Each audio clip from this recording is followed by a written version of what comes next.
Assalamualaikum warahmatullahi wabarakatuh. Perkenalkan, nama saya Anandia dengan NIM 22130101048. Di sini saya akan menjelaskan mengenai materi mata kuliah psikolinguistik, yaitu analisis ruang lingkup gangguan kebahasaan. Berbahasa berarti berkomunikasi dengan menggunakan suatu bahasa. Bagaimana kemampuan berbahasa dikuasai manusia berkaitan erat dan sejalan dengan perkembangan manusia yang baru lahir. Anak-anak yang lahir dengan alat artikulasi auditorium yang normal akan dapat mendengarkan kata-kata dengan telinganya dengan baik dan juga akan dapat menirukan kata-kata itu. Manusia yang normal, fungsi otak dan alat bicaranya tentu dapat berbahasa dengan baik. Namun, mereka juga memiliki kelainan fungsi otak dan alat bicaranya. Tentu mempunyai kesulitan dalam berbahasa, baik produktif maupun reseptif. Jadi, kemampuan berbahasanya terganggu. Gangguan berbahasa adalah kondisi yang mempengaruhi kemampuan seseorang untuk memahami, menggunakan, dan memproduksi bahasa.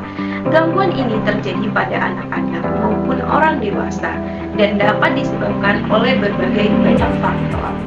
Gangguan berbahasa secara garis besar dibagi menjadi dua, yaitu gangguan berbahasa akibat faktor medis dan gangguan bahasa akibat faktor lingkungan sosial. Yang dimaksud dengan faktor medis adalah gangguan baik akibat kelainan fungsi otak maupun akibat kelainan alat-alat berbicara.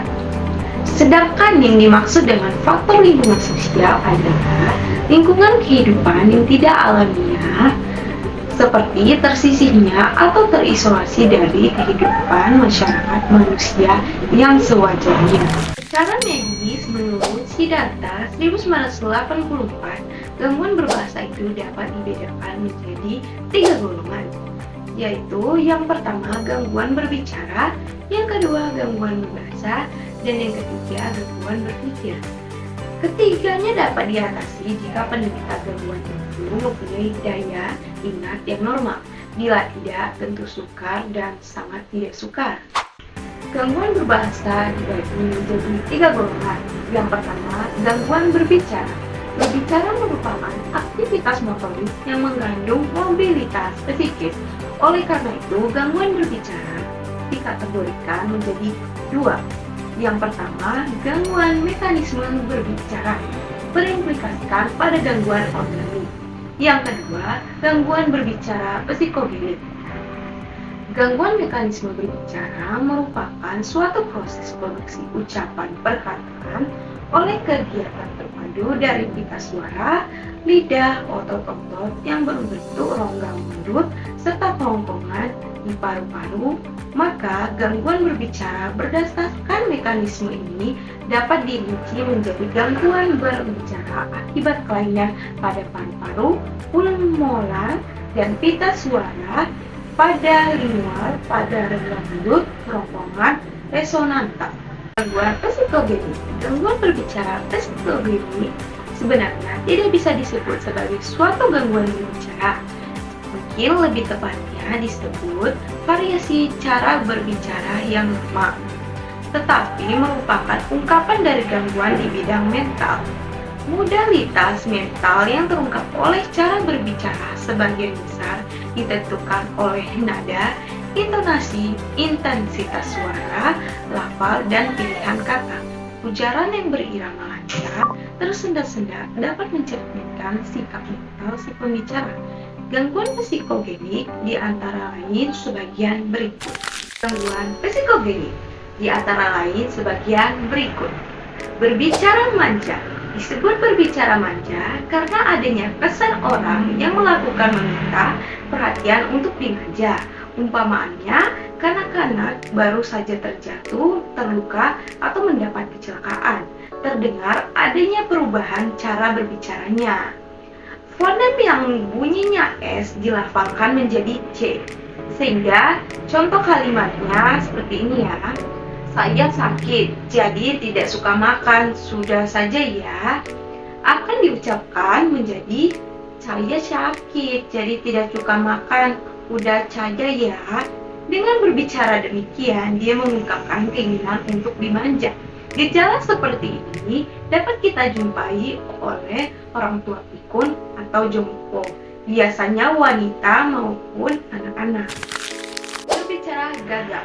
Gagap adalah berbicara yang kacau, karena sering tersendat-sendat, mendadak berhenti, lalu mengulang-ulang suku pertama dan kata-kata berikutnya.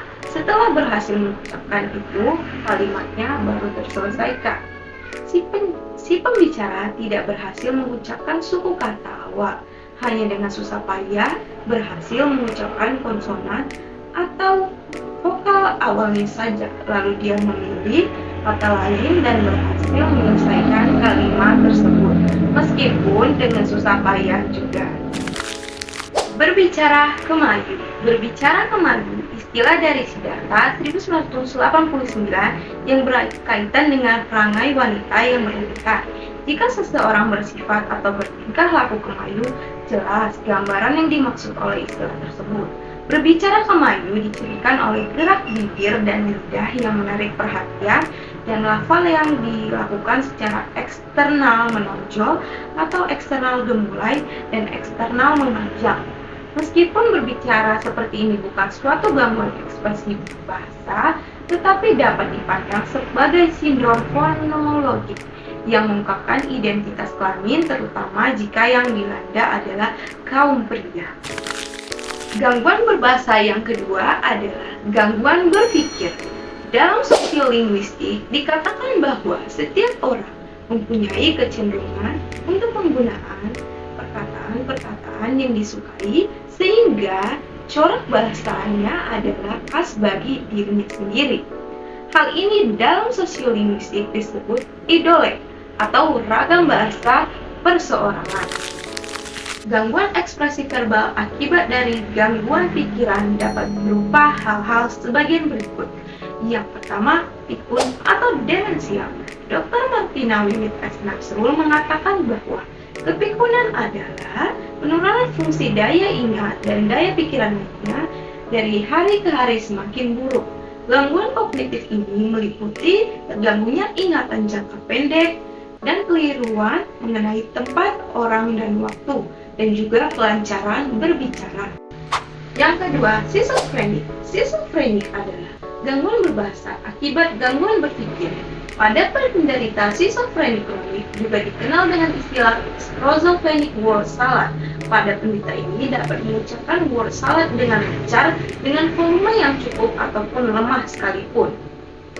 Curah verbalnya penuh dengan kata-kata neologisme, irama, serta intonasinya menghasilkan curah verbal yang melodis.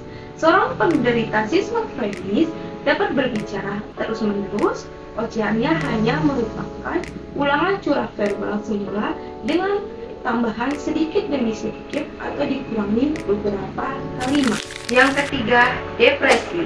Orang yang tertekan jiwanya memproyeksikan penderitaan pada gaya bahasa dan makna curah verbalnya.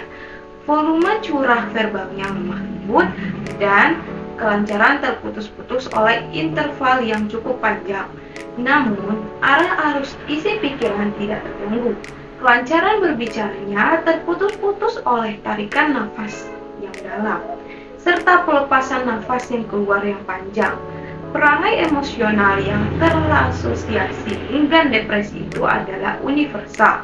Curah verbal yang terdefensif dicoraki oleh topik yang menyedihkan, menyalahi, dan mengutuk dirinya sendiri.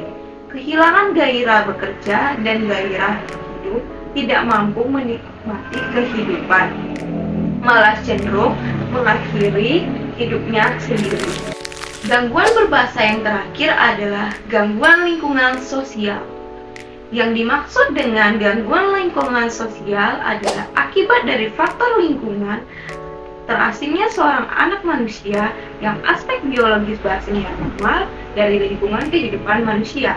Keterasingannya bisa disebabkan karena diperlakukan dengan sengaja atau sebagai eksperimen. Bisa juga karena hidup bukan di lingkungan manusia, melainkan dipelihara binatang serigala atau lainnya. Kasusnya seperti Kamala atau Mo. yang dapat dilakukan untuk mengurangi resiko gangguan bahasa dan berbicara, antara lain yang pertama, memastikan pemeriksaan prenatal dan perawatan kehamilan yang baik. Yang kedua, memberikan stimulasi bahasa yang cukup kepada anak-anak. Yang ketiga, mencari bantuan medis segera jika ada kekhawatiran tentang perkembangan bahasa dan bicara pada anak-anak. Usai sudah penjelasan dari saya mengenai materi analisis ruang lingkup gangguan kebahasaan. Terima kasih. Apabila ada kesalahan mohon dimaafkan. Wassalamualaikum warahmatullahi wabarakatuh.